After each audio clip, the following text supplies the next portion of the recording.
Hello 12 CBSE students. So இன்னைக்கு physics chapter 1ல நம்ம இந்த question தான் discuss பண்ண போறோம். So இந்த questionல பாருங்களேன், a square sheet of side A is lying parallel to xy plane. At z is equal to A, the electric field in this region is E vector is equal to C z square K cap. The electric flux through the sheet is அப்படின்னு சொல்லிட்டு அதுக்கான options கொடுத்துருக்காங்க. சரிங்களா? So கிவன்ல நமக்கு என்ன இருக்கு அப்படின்னு பார்த்தீங்கன்னா, ஸோ என்ன சொல்லியிருக்காங்க, so side of the square sheet which is equal to A அப்படின்னு சொல்றாங்க. அப்படின்னா ஏரியா என்ன இருக்கும், area of the square sheet is equal to A square and XY பிளேன்ல இருக்குன்னு சொல்றாங்க. சே ஃபார் எக்ஸாம்பிள் XY பிளேன்ன்றது நம்ம இப்படி எடுத்துக்கலாம், ஸ்கொயர் தானே. So let it be like this. சரிங்களா?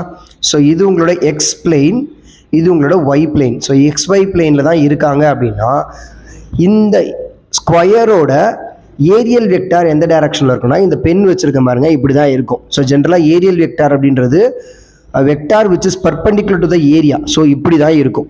ஓகேவா? ஸோ உங்களை பார்த்த மாதிரி இருக்கும். ஓகே, ஸோ அப்போ இவங்களோட ஏரியல் வெக்டார் எந்த டைரக்ஷனில் இருக்கும்னா கே வெக்டார், ஸோ கே கேப்பில் இருக்கும். அப்படின்னா நான் என்ன பண்ணிக்கலாம், இங்கே கே கேப்னு மென்ஷன் பண்ணிக்கலாம். ஓகேவா? அண்ட் எலக்ட்ரிக் ஃபீல்டும் எப்படி இருக்குன்னு பார்த்தீங்கன்னா கே கேப்பில் தான் இருக்குது. சரியா? ஸோ எலக்ட்ரிக் ஃப்ளக்ஸை கண்டுபிடிக்கணும். ஸோ எலக்ட்ரிக் ஃப்ளக்ஸ் ஃபார்முலா என்னது, φ is equal to E DS அப்படின்னு எடுத்துக்கலாமா? அப்போது இ வேல்யூ என்னது, C Z square K cap dot DS என்னது, டிஎஸ்ன்றது area, electric field into area தானே. அப்போ ஏரியாவை நம்ம ஏற்கனவே கண்டுபிடிச்சி வச்சுருக்கோம், A square into K cap. அப்போது K dot K which gives you ஒன்னா. ஸோ அப்போனா இவங்க ரெண்டு பேரையும் பண்ணும்போது 1 வந்துடும். So C Z square A square and ஜெட்டுக்கான வேல்யூ அங்கே கொடுத்துருக்காங்க. அப்படின்னா என்ன எடுத்துக்கலாம், C A square. So Z ஸ்கொயரை வந்து நான் ஏ ஸ்கொயர் சப்ஸ்டியூட் பண்ணிட்டேன். ஸோ அப்போ ஆன்சர் என்ன வரும், flux is equal to a to the power of 4 c.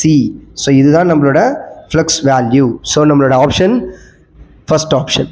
So ரொம்ப சிம்பிள் MCQ அண்ட் இதெல்லாம் வந்து நீங்கள் ஜென்ரலாக நமக்கு ஃபார்முலா தெரிஞ்சுட்டு எப்படி சப்ஸ்டியூட் பண்ணணும் அப்படின்னு தெரிஞ்சாவே போதும். சரிங்களா? தேங்க்யூ.